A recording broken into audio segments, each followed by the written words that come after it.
विदेशी चीता जब भारत में आया तो उससे हिंदुस्तानी गधे ने बात की। अब विदेशी चीते से हमारे यहाँ का चीता थोड़े बात करेगा, उससे तो हमारे यहाँ के गधे ही बात करेंगे।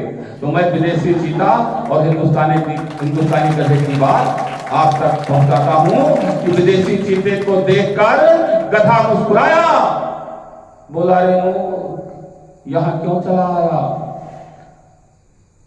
चीते ने गधे से कहा, क्यों हंस रहे हो भाई, तुमने हमको मूर्ख कहा, ये बात हमारे समझ में नहीं आई। गधे ने कहा, हम जानते हैं तुम खूंखार जानवर माने जाते हो, लंबी लंबी छलांग के लिए जाने जाते हो, पर चाहे जितना उछलो कूदो जोर लगा लो तुम आसमान छू नहीं सकते। चाहो तो खुद को आजमा लो, चाहो तो खुद को आजमा लो। हम गधे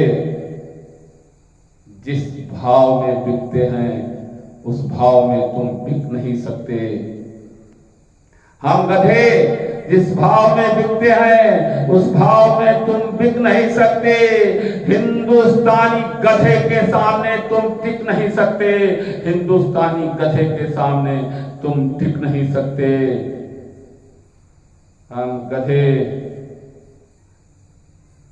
हर मौसम में जी लेते हैं, हम गधे आसानी से हर मौसम में जी लेते हैं। हम उछलते ही नहीं हैं, हम उछलते ही नहीं हैं, जुगाड़ से आसमान छू लेते हैं। हम उछलते ही नहीं हैं, जुगाड़ से आसमान छू लेते हैं। यहाँ गधों का ही बोलबाला है, यहाँ गधों का ही बोलबाला है। हिंदुस्तानी चीता होता तो बताता तुम्हारा क्या हश्र होने वाला है। हिंदुस्तानी चीता होता तो बताता तुम्हारा क्या हश्र होने वाला है। गधा चीते के पास आया, गधा चीते के पास आया, उसके कान में फुसफुसाया, उसको कुछ समझाया, धीरे से मुस्कुराया।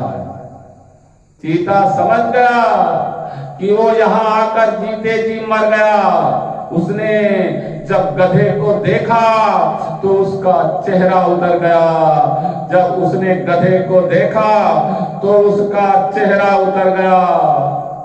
चिंतन करके भारतीय चीतों का इतिहास खंगालने लगा। चिंतन करके भारतीय चीतों का इतिहास खंगालने लगा। चीतों के क्रियाकलाप पर बारीकी से नजर डालने लगा। चिंतन करके भारतीय चीतों का इतिहास खंगालने लगा। चीतों के क्रियाकलाप पर बारीकी से नजर डालने लगा। सुभाष चंद्र बोस जैसे साहसी चीते का जब नाम सुना तो उसका माथा ठनक गया, वो पसीना पसीना हो गया, वो पसीना पसीना हो गया। उसको झटका सा लग गया, उसको झटका सा लग गया। उसने अपने आप को संभाला, फिर अपनी औकात आंकने लगा। उसने अपने आप को संभाला, फिर अपनी औकात आंकने लगा।